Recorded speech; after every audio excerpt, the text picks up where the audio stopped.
What's up? What's up, man? Got a surprise for you. Okay. Over 2 years ago, I sent a samurai sword to Japan to get fully restored. Finally, it's back in the States, and Mike brought it to the shop today. I can't wait to see this. After all this time. Should we have a drum roll?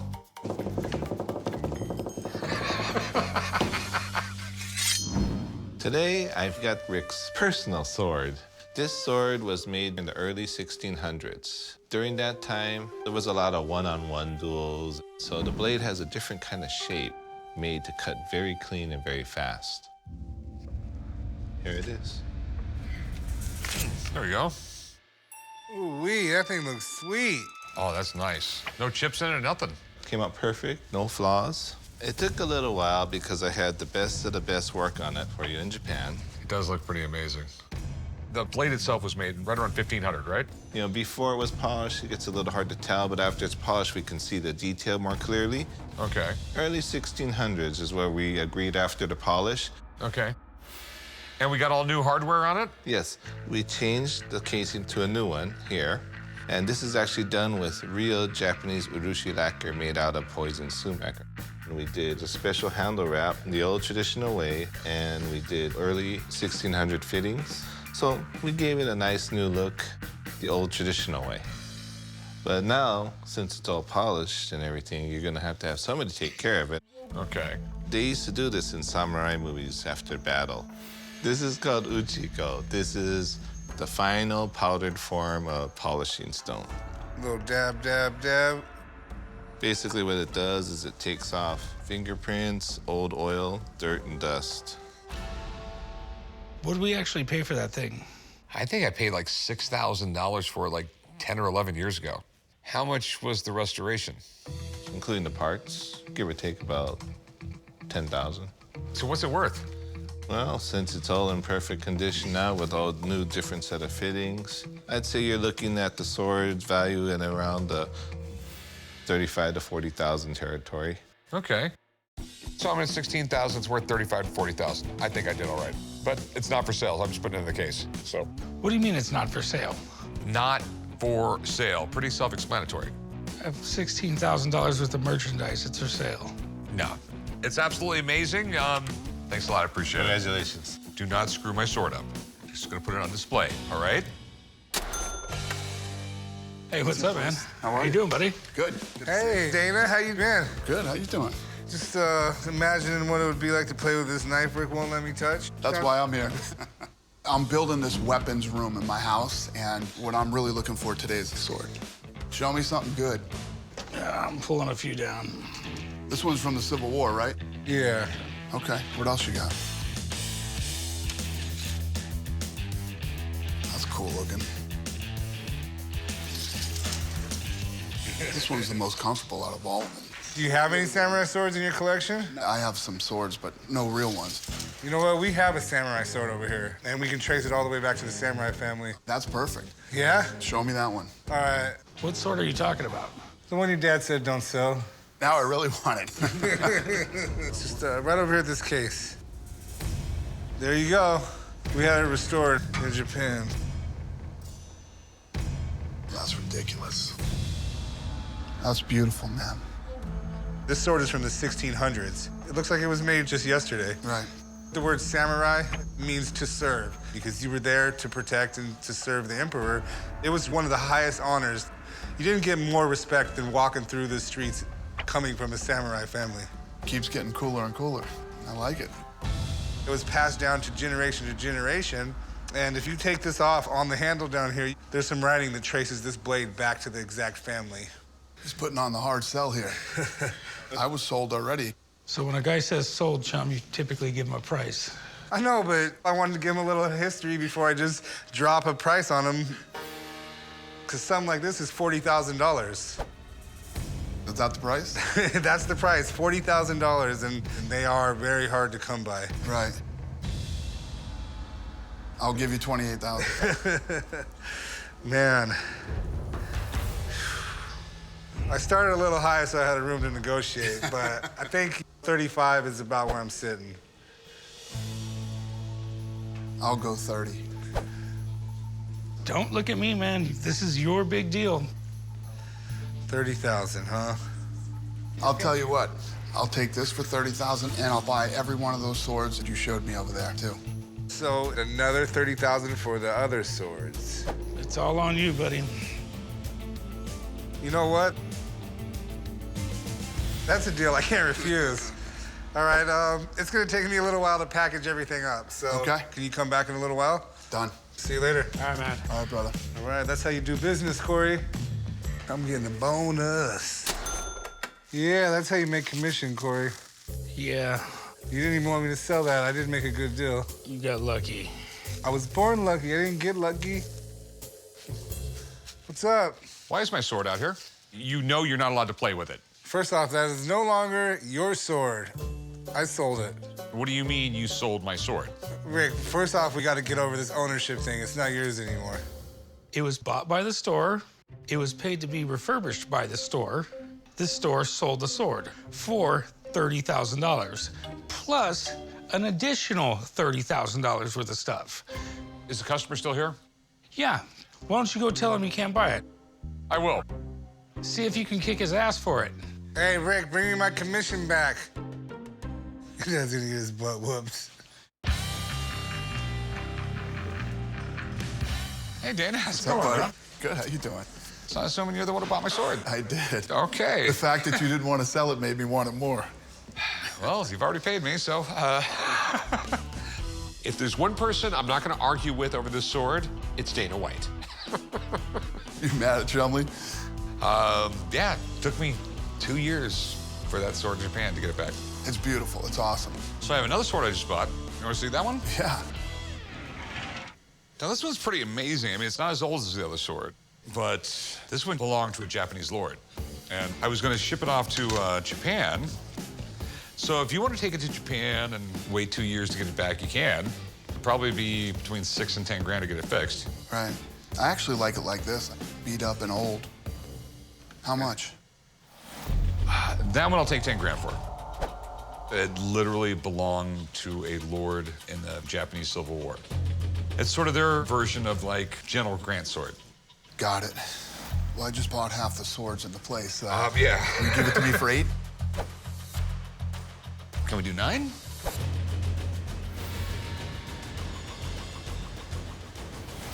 Yeah, I'll give you 9 for it. Sweet. Cool, Yeah. man. Well, Chum wrap this one up too. Perfect.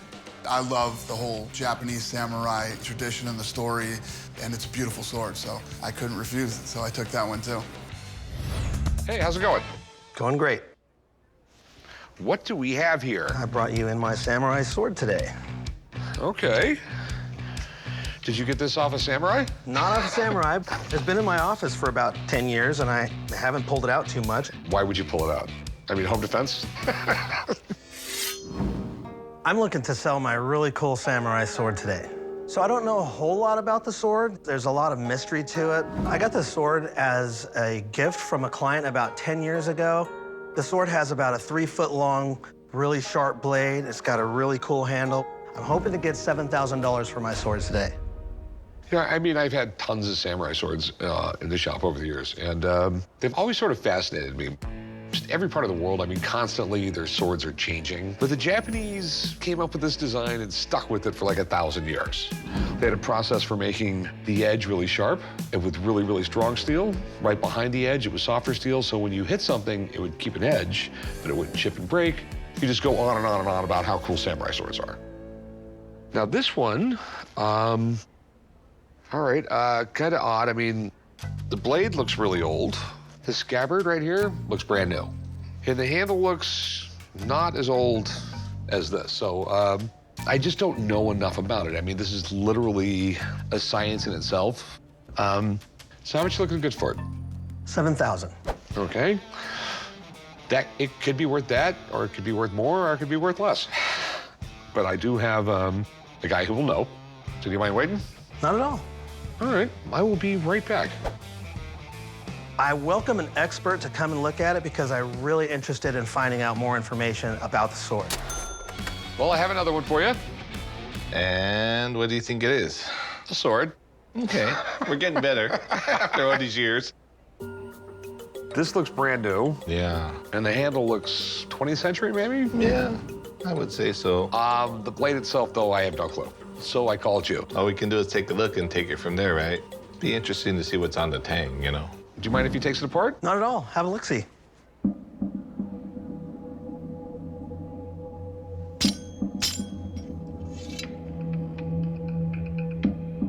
It does have a signature, Kaneyasu, a smith from the 1600s. Is he a big deal? He's a good, moderate smith. He was well-liked. So what you have here is an original sword from the 1600s, original tang, good signature, that is well worth $10,000. But unfortunately, it has fire damage. One of the biggest problems with iron or steel weapons was fire. You can see on the tang it has fire scale, which means the tang was exposed to high heat, so that's why it lost its hardness. So it got really hot, and it just doesn't have the properties it used to have. No. Most likely, it was used in a battle. Guy gets killed, and somehow either the house or the castle caught on fire, and the sword fell on the ground and burned. Okay, and that would make perfect sense why we have all this new stuff, because the original stuff burned to the ground. Yes. Unfortunately, this sword is just a shadow of itself now. So what's it worth? In its current condition, it's only good as a tool, a practice sword, since it's no longer collectible, which would mean its value is $500. Disappointing. Thanks for coming in, man. Okay, I'll see ya. Thank you, sir. Thank you. So it's not a $7,000 sword, it's not a $700 sword, it's a $500 sword. Tell you the truth, I don't want it. Really? If I sell this to somebody, I have to explain that it's badly damaged, which then makes it a nightmare to sell, and it's not worth my time. You have a really cool sword from the 1600s you can put on the mantelpiece, say it was probably in a battle. I mean, it makes a great story, but it's just not for me. Well, thank you for bringing someone to look at it, and I'll just take my sword and tell those stories. Okay. Thank you. I didn't make a sale. However, I'm really glad the expert came in today. He sliced through all the mystery, and now I have some information about my sword. Hello. Hey, I've got something really interesting for you today. All right, let's see what you got. It's a Japanese Tanto from World War II. Interesting. What makes this different to a normal Tanto is that it has like a lip on the back of it and it's a different shape. Pretty cool. A very useful weapon to have it on the battlefield. You could use this as self-defense. That's cool. Defensive can opener. I'm here at the pawn shop today because I'm trying to sell my World War II Japanese Tanto. I was given it by my martial arts teacher about 11 years ago. It's got some faded Japanese writing on the side. It's got a really cool little stamp symbol on the hilt. I'm looking to get $7,200. My wife is 6 months pregnant, and I'm gonna put it straight towards, the baby fund. It's pretty awesome. I mean, I could see how it could be called a Tanto, but I don't think it is. I think it might be a Kabutowari. Have you heard of that? No, I haven't. So no. a Kabutowari would be, I'm probably butchering the name, but the name roughly translates into like skull breaker or helmet breaker or something like that. And this little piece right here would be to reach up and flip a helmet off. Oh, cool. And then crack someone on the skull with it. But I'm confused because they wouldn't normally have a sharpened edge. A Kabutowari, it was, meant to be a blunt force, a blunt strike, so I'm a little bit confused as to what this actually is, but it's a really cool, interesting piece. Have you ever taken it apart and looked at for any markings? No, I haven't personally. I'm actually kind of intrigued here. How much are you looking to get? I was looking around the 7,200. Before I can buy this, I want to know exactly what it is. Fair enough, fair If enough. you have a little bit of time, I would like to call down Mike Yamazaki. He is my expert on all things sword related. Anything with a blade from Japan, he knows about it. Absolutely, sounds like the right thing to do. All right, let me go give him a call and see how long it'll take him to get down here. Okay, no problem, thank you. Hey. How you doing? What's up, Sam? How you doing? Hey, nice to meet you. Nice to meet you. So, this is what I called you about. I'm not even gonna tell you what I think it is. I'm just gonna wait to hear what you think. Well, I'll tell you, that's a very interesting piece. It's in the shape of what's known as a kabutowari, or a helmet breaker. but it has a temper line like a Japanese sword, and it has an edge. Some people would think that maybe this was a tanto that was modified by grinding down the back to make it into a combination Kabutowari tanto. But see the carving here of the Ken sword? See how low it is? If it was actually in a tanto, it would have been higher. It would be way up here and it'd be gone after they ground it down. So I almost am inclined to believe it was made this way. And would that be really rare? Yes, I've never even seen one like this. Really? Do you mind if I use you as the test Go ahead. dummy? So Kabutowari used to be to move the helmet and hit, because they didn't have an edge. However, armor has under the neck, under the armpit. So the way that this is shaped and it's pointed in this sense, it looks like it's actually made to go through the hole of the armpit straight to the heart. Oh, okay. Are you noticing the maker mark on it at all? No, I have to take it apart. Do you think it's okay if Mike takes it apart? Absolutely.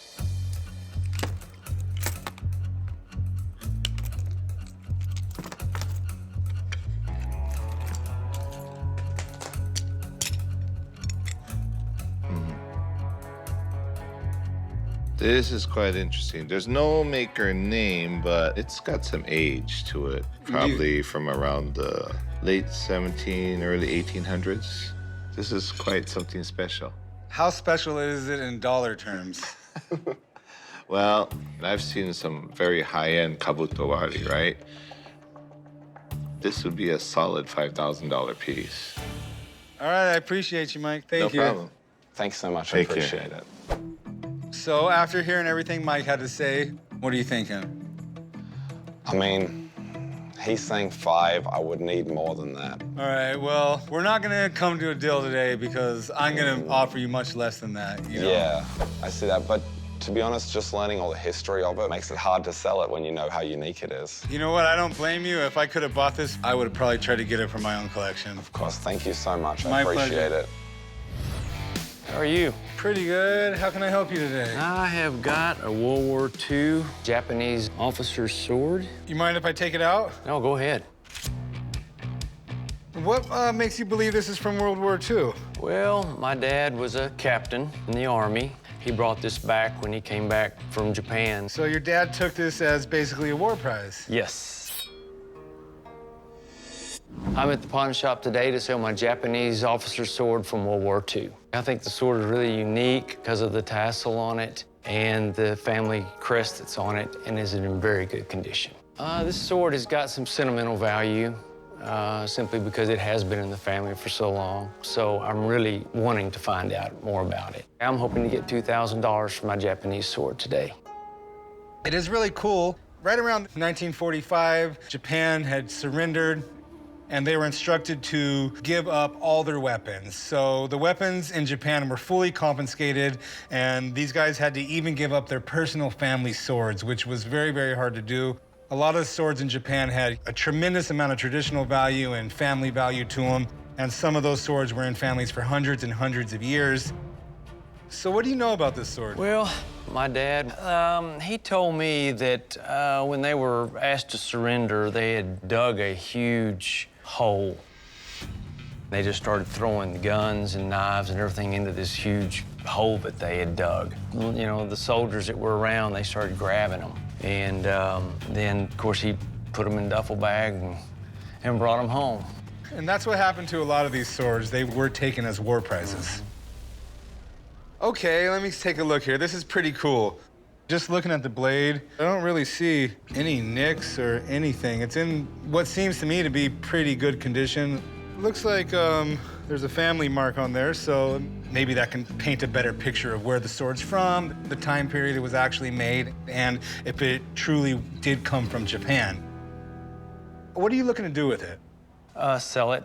And how much are you looking to get? Well, I don't know, I'm thinking maybe around 2,000. That's not out of the question at all. It seems reasonable enough that I want to call someone down and take a look at it. Okay. Give me a few minutes, and I will get someone down here, take a look at the sword, help me determine the value, and then I can negotiate on a price for it. Okay. Let me see if I can get him down here, and I'll be right back. Okay, great, thanks. I hope the expert values it more than what I'm asking. It doesn't look like your typical Japanese sword. Yeah, what you have there is a very unique piece in a sense. It is Japanese, for one. It was during the time when there was a lot of Western influence on the country of Japan. They started modeling their new military after Western culture. So the D-ring style, they took an American idea and they made it Japanese. You can see it has the raised skin on the handle. Can I ask what the raised skin, what is that made out of? It's a stingray skin. Stingray, okay. In traditional Japanese sword mountings, they use the raised skin to strengthen the handle and made it pretty durable. So you can tell just from that it's a Japanese sword rather than a Western sword. Your permission, man? Yes, sir. Okay. So, as you can see, this is all raised skin here with a wire going around it, so it makes it a really anti-slip grip for war. This tassel here, the orange and brown color, tells us that this is a colonel grade. So would a sword like this been more for dress purposes and used if needed, or? Yeah, it would be more for dress or functions, type of thing. I mean, somebody at this level, whether he really saw combat or not, was questionable, depending on what his actual duties were. But from the condition of everything, it looked like he probably didn't go to the field too often in this sense. Most of this wear and tear came after it was surrendered.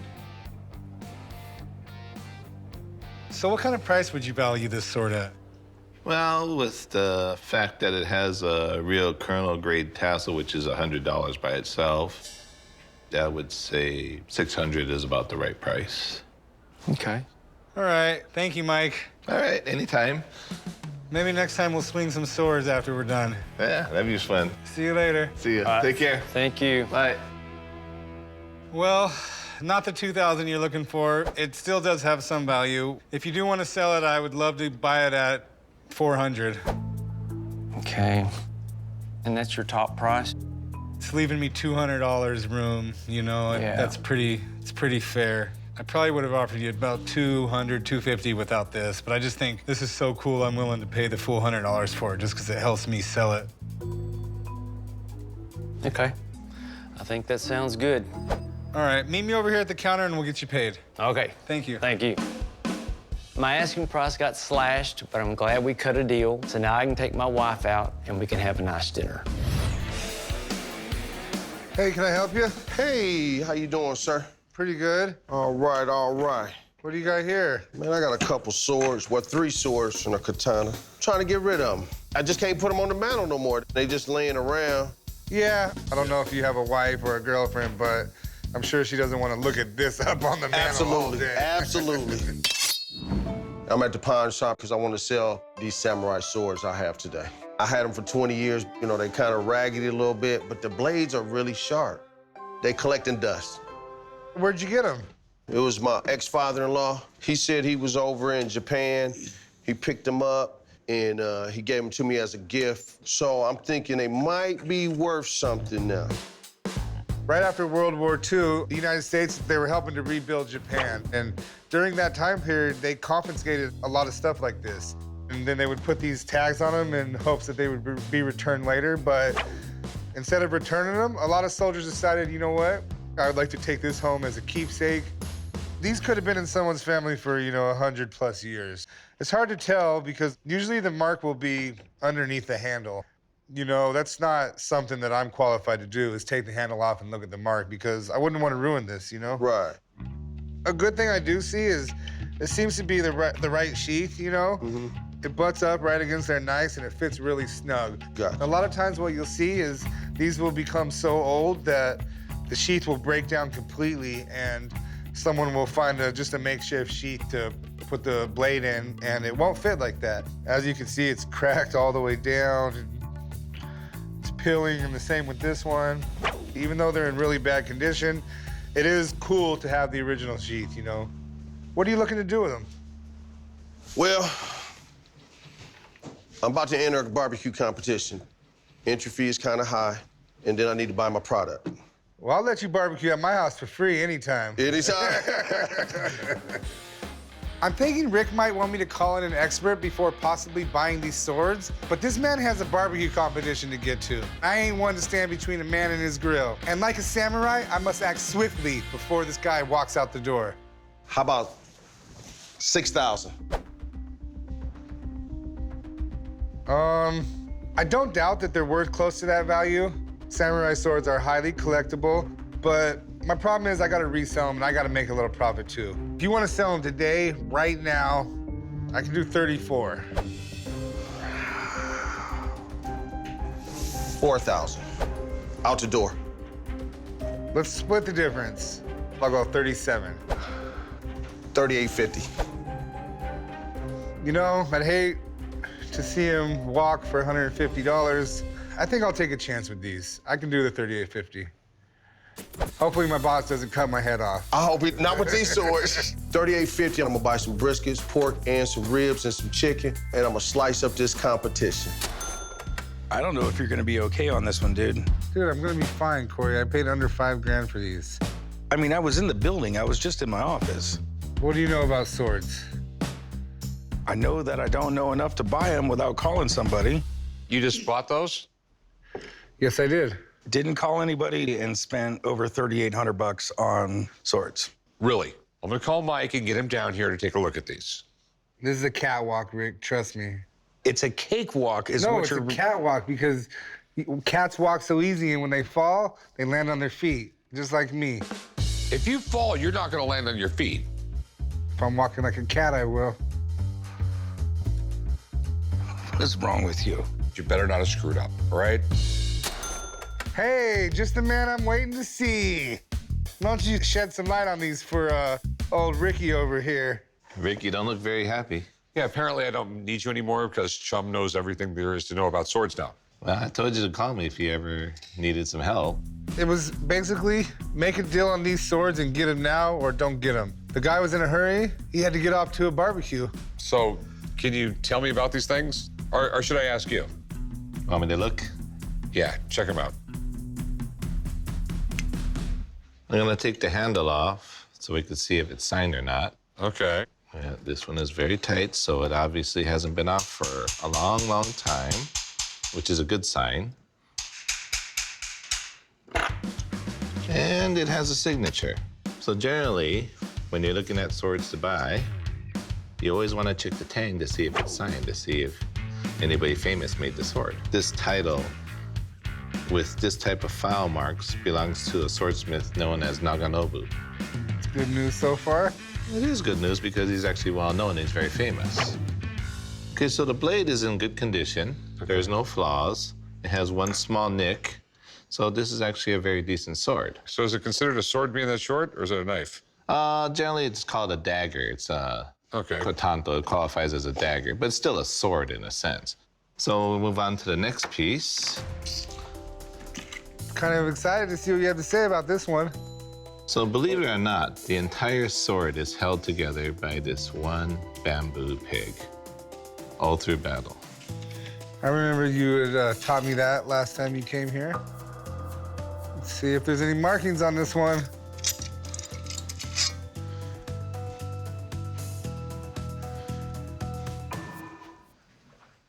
Well, you're lucky on this one too. It's actually signed. So it's full signature here, and the sword is got some good age to it. Well, how old is that one? This sword dates from the late early 1500s. Oh. So- Stretch a little bit. Oh, I've been making some good moves. May I? Please. What a beauty. Well, the pin's missing, so. That's the traditional way of removing the handle from the hilt. Oh, signed. Another signature? This sword is signed Soshuju Akihiro. He's one of the most famous makers of Japanese sword history. You know, people spend years and years and years looking for the holy grail of Japanese swords, worth up to $3 or $4 million. I like where this is going, Rick. Unfortunately, the signature appears to be a forgery. So when was it forged? Like maybe 100 years ago, 200 years ago? No, the sword is actually old. It's just that it was so popular to have such a famous name given to lords and other lords that they actually made forgeries on other blades that were available from the same time period. So this blade is actually old. It is from like the early 1400s. What are they worth? Well, as a package, you're looking at about $13,000 for all three. I'm not going to congratulate you. It doesn't take skill to win in a slot machine. If you ever need my help, I'm there for you. Thanks, man. I appreciate it. You're welcome. I was talking to him, not you. Chum actually got lucky and he did well. It's a roll of the dice when you're buying swords. Finding 3 older blades is very rare. Finding 3 older blades that are signed is extremely lucky. I just made you $9 grand. You can pay me with a free lunch today. Will you put these away? You really want me touching them? They're worth $13,000. Hey, what do we have here? Well, what we have here is a Type 89 Japanese machine gun camera. This is a camera. It's a camera. It's a 35mm camera. And what they would do with this thing is mount it on the wings of fighter planes, like the Japanese Zero, and use it to practice shooting. Because they didn't want to shoot real bullets because they didn't have a lot. Well, they seem to have a lot during World War II, I'll tell you that. I'm looking to get $2,000. I don't collect cameras. My father was in World War II. We were looking through the garage and finally got it down and opened it up, and there it was. So basically what they did was they mounted this on a plane, and when the pilot was flying around, he'd pull the trigger, but bullets wouldn't come out, a film would start. That's right. They would train fighter pilots, and you don't want to be shooting at another Japanese Zero because they're expensive. It was made by Mitsubishi. It was really superior to American fighters at the beginning of World War II. Wow. So you do it with the cameras. You come back to the base that night, develop the film, look at everything, and you're more or less... Either you suck or you're good or whatever, I get it. So theoretically, this could have been at one point mounted on one of the planes that bombed Pearl Harbor. Yeah, it could have been. It's a movie camera that's like a machine gun, so... What do you think it might be worth? I'm thinking about 2,000. There's just not a lot of these around anymore. All the old Japanese camera stuff is worth money. The big thing is it all here? Okay? And does it function? Have you tried to work it? No, we haven't. Do you know how to turn it on? No. Okay, but I know someone who does. So you mind if I give him a call to take a look at this thing just to make sure everything here is here? Okay. All right, I'll go give Mark a call. There's a healthy market for World War II memorabilia, as well as old Japanese cameras. And while I've heard of these things, I have never seen one before. It's definitely interesting, but I just need more information. This is really cool. These are neat. So this was a motion picture camera, but very slow speed. It was like 10 frames a second. It used 35mm film that was housed in here. One of the things we don't think about today when we think of aviation, especially military aviation, is the need to train aerial gunners. The way the Japanese came up with was this. It was called the Type 89. The idea was this would replace the gun. They would either have it inside the plane if you had a gunner that had a machine gun, you had a grip down here that actually had a trigger on it, or it would be sitting on the wing, and this would go off rather than the gun when you were first training. The problem with aerial gunnery is you're talking about a moving platform that is going up and down, side to side, back and forth, firing against another platform that's doing the same thing. How do you make sure that the bullets that you are firing are hitting what you want them to hit? But it was an effective training mechanism. So, Rick, what are your concerns on it? I need to know, does it work or is it all here? Whether it works, I don't know. Okay. That one, you'd have to set the whole thing up, try to run some film through it. A lot of times that's not what people are looking for. Okay. You know, but in terms of parts missing, yeah, there are a few. The forward portion of the lens is missing on this. Okay. It would have had another lens on it. It's missing the forward sight on it, and you've got, okay, that's right. Here's a sight. Here's like a scope. But that's a small scope, and that's not the one that you would have used. It's missing the aerial sight that would have been on the top of it. So we got most of it's here, some pieces missing. Yeah. And that's actually relatively common with these. Thanks for coming down. I mean, I just didn't know if there was like 3 other boxes that went with this thing. I mean, that's the whole thing. It's one of those, I can figure out a price. I just need to know it's all here. Well, I'll leave that in your capable hands.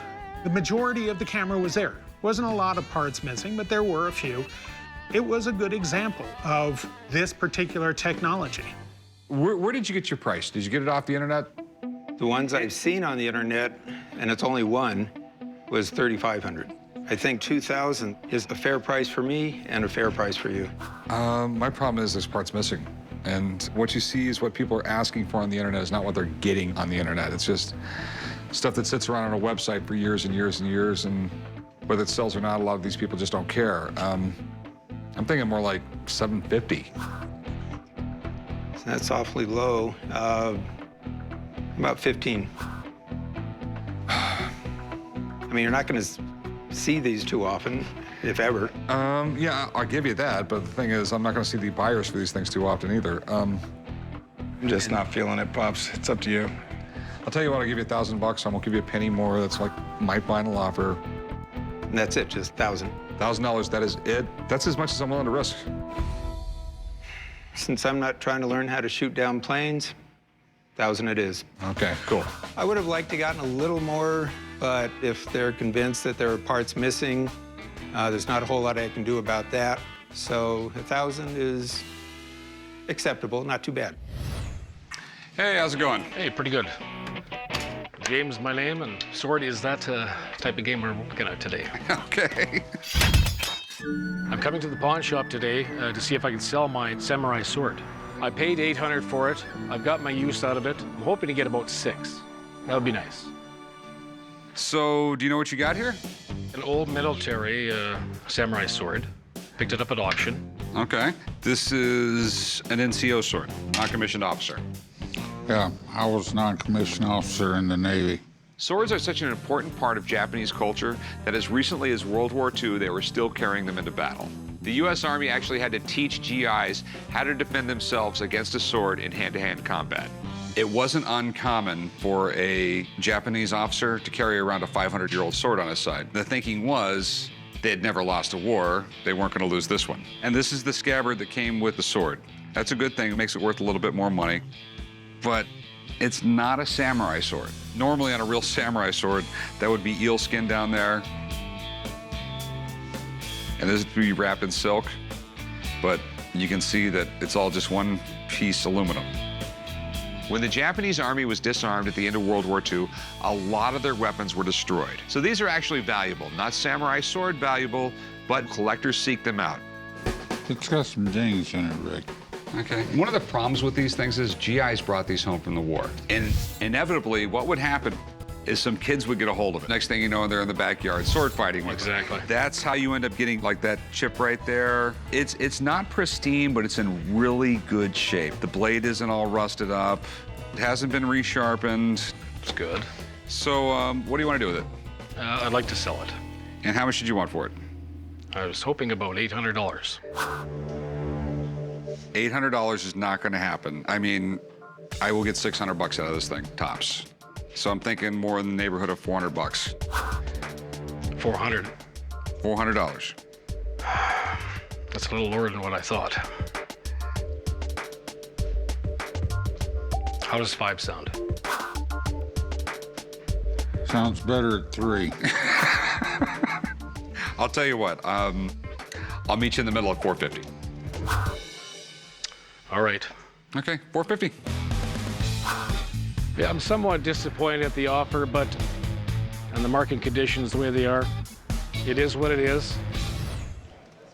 Hey, how's it going? What do we got here? A couple old World War II photos. It was the first Japanese Zero that they ever shot down. Wow. It was actually over the Aleutians. A Japanese Zero getting shot down in the Aleutians? Okay, which is part of Alaska. It's not really the Pacific Theater, is it? How is it I never heard of this? I'm a big history buff, so it's got me intrigued right there. coming down to the shop today to see if I can sell my World War II Koga Zero photographs. I have 5 photographs. I paid $250 for them, and I'd like to get a couple $1,000s for them. There was a lot of things really close to home most people don't realize. I mean, hell, the Germans were all through the Gulf of Mexico. Where did you get these? I found these off a dealer up in the north end of California. July 10, 1942. That's not long after the war started. At least we started with them. They say it was one of the biggest war prizes of the war because they were just killing us in the air. Early in World War II, the Japanese had the best long-range fighter in the world, the Mitsubishi A6M0. It was so agile and maneuverable, it dominated in the dogfights. I know they built thousands of them, but somehow this one ended up in Alaska. They're definitely neat photos. They're a little rough shape. I've been around a while. Yeah, and these are some really brutal images. It's not pleasant. No, war isn't pleasant. Oh, no, it isn't. I know a lot about World War II, and I'm blown away I've never heard of this Japanese Zero crashing on an island in Alaska. And if these photos are as rare as I think they are, they could be a major collector's item. So what do you want to do with them? I'd like to sell them. The thing is, I don't know nearly enough yet to make you an offer. Okay. There could be a lot of these photos out there, so I have a friend who knows everything there is to know about this kind of stuff. Okay. Let me go give him a call. Maybe we can figure something out. Okay, thank you. The story behind these photos is so crazy, I'm wondering if this guy got his facts confused. But if he's right, I definitely want him. Hey, Rick. So what do we got here? These are the photos I called you about. The guys normally call me in when they have a piece of historical material that they need a little bit more information on. Is this story true? Because I've never heard it. The story is true. This is Lieutenant Koga. He was the pilot of the Zero. The Zero, at the beginning of World War II, was probably the finest plane in the Pacific. This was part of the Battle of Dutch Harbor. You're talking about way out on the Aleutian Islands up in Alaska. The Japanese actually took 2 islands from America. It's the only place where they actually occupied mainland territory. And on June 3rd, bombed Dutch Harbor. And what the Japanese were trying to do in that battle was to draw some of our ships away from the Battle of Midway. Well, it didn't work. We ended up sinking 4 of their carriers at Midway, turned the tide of war at that point. At the same time, this was shot down. There's actually a picture of this plane trailing oil going over Dutch Harbor. These men were brought in to salvage this plane. This was the first Zero that we were able to bring back to the States and get back into flying shape. And that was important. What we could test on this is things like its turning radius, its speed to climb. Once we knew that, then our pilots could be trained how to deal with the Zero. This individual crash made a great difference in our war effort. So, are these photos rare? I've seen a couple of these photographs before. They do exist out there. I've seen one of those. Oh, you have? Yeah. I've seen the one in his And flight then suit. this one, this particular one. If I can come up with 2 of them without too much research, Right. that I'm sure that the other ones are out there. All right. Thanks, Mark. Thank you. You're the best. Even though they're not one-of-a-kind unique photographs, they are period photographs. They are originals from 1942. So I think that they will sell. People will want these. So what do you want for them? Well, I'm realistic. About $750. You know, I know you paid $250 for them, and I'm not even thinking that much money. Oh. I mean, they're World War II photos, but there are other ones out there. Right. They could be reproduced. Yeah, I'd go $100. I mean, that's... Yeah, there's no way $100 on this. I was hoping to pick these up for cheap because I really don't know what I'm going to get for them. But my gut tells me a World War II collector is going to want them. Like $500 is probably the best I could do. I mean, guys collect stuff like this, but they don't pay a lot. You know, I'll go 200. I mean, and I'm stretching at that. Meet me in the middle and go 250. And they look good in here.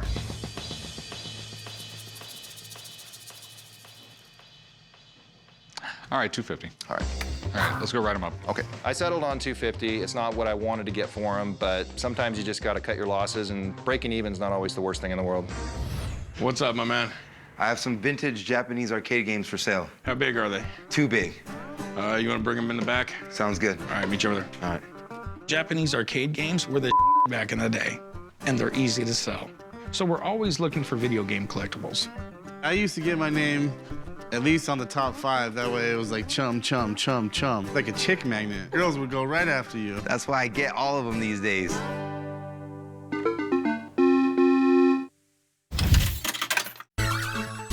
I came down to the pawn shop today to try to sell my vintage Japanese arcade games. I got them in lieu of services that I provided for one of my clients that I worked for. I'm trying to sell them today because I have no more room for them, and I'm just trying to get the money for them. So what can you tell me about these? This one is Dig Dug, made by Atari in 1982.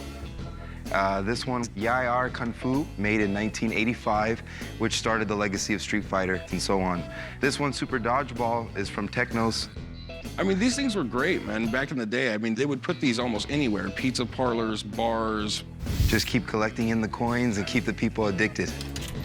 Kids used to sit there and pump quarters into them all day long. Now that those kids from the 80s are adults, they're getting nostalgic for these things. Is that how you fight in real life, Chum? Ah, got him. Uh-oh, can't get beaten by the girl.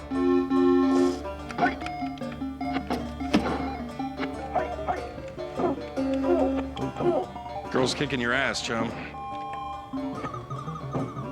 Oh, man. We've done great selling old arcade games and pinball machines, but I've also got burned on them. So as much as Chumlee loves these things, I go into these deals very cautiously. So how much are you looking to get for them? I'm looking for $1,500 for each one. Wow, dude. I wouldn't even give you $1,500 for all 3. There's not that many people that actually collect them. I'd give you like $400 for all 3 of them. Yeah, that's way out of the ballpark. I mean, I'll go up to 5 if it helps you, but I mean... we can come somewhere in between. I know they're worth more than 5. I know you guys can sell each one individually for more than that.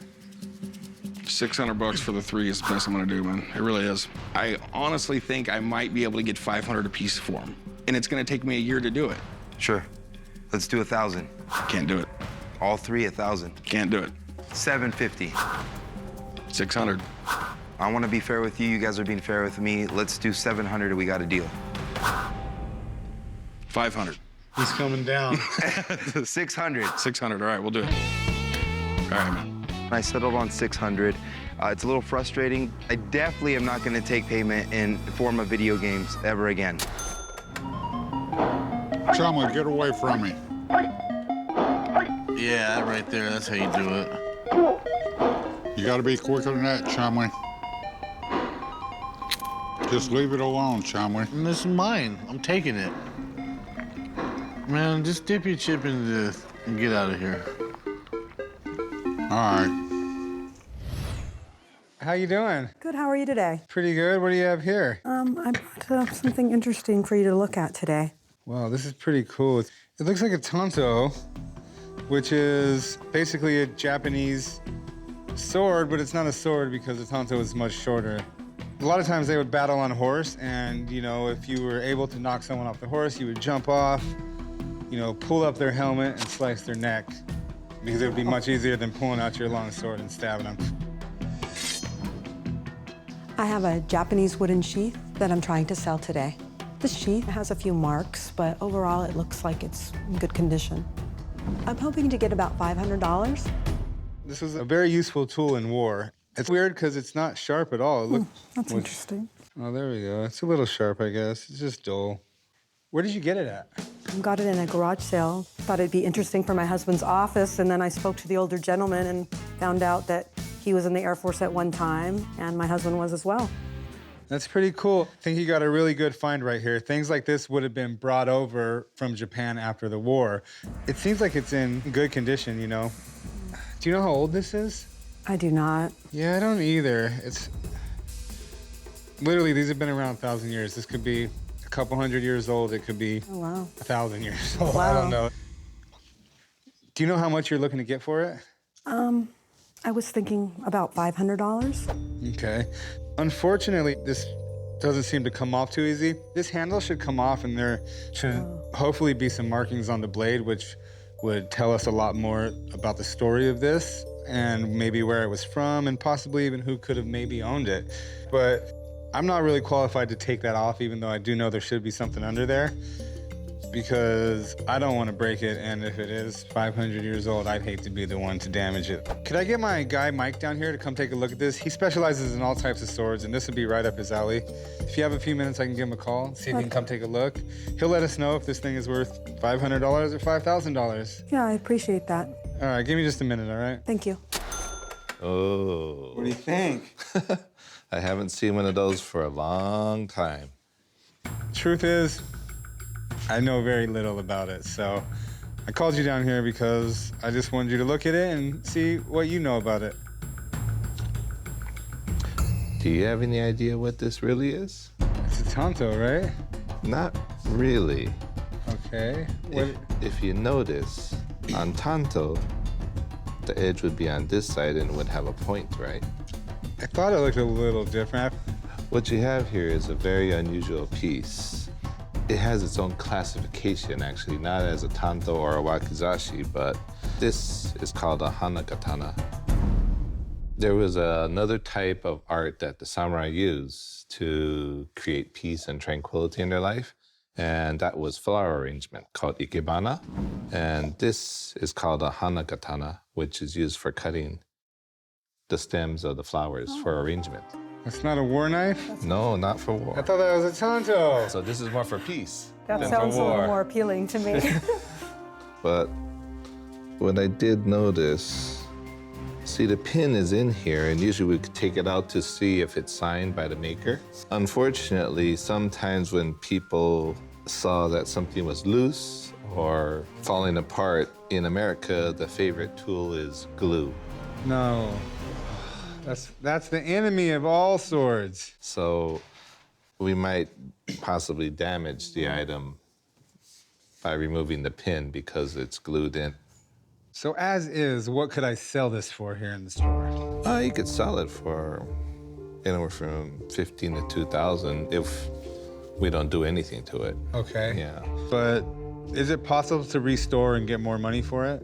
It's possible. A lot is gonna depend on if it's signed and who signed it. So you're telling me I could buy this, spend a couple grand, and find out there's no signature and just be deeper and deeper in a hole with Rick? It's risky, just like Las Vegas. Hey, I appreciate you, Mike. Thank you. All right, you heard what he had to say. What do you want now? Do you think you could do 2,000? I definitely can't do 2,000. I mean, we're still looking at below the 1,500 mark for sure, because if I did sell in this condition, that's what I'd get for it. Would you take the 500 for it? Well, not after I heard that, but I'm willing to go for about 1,000. I can give you 1,000 for it. Great. Thank you so much. Appreciate it. Let's come up here and do some paperwork. Great. I was really surprised that I got $1,000 for it, and I'm very excited, and I'll probably use that money and put it into my classroom. What do you got there?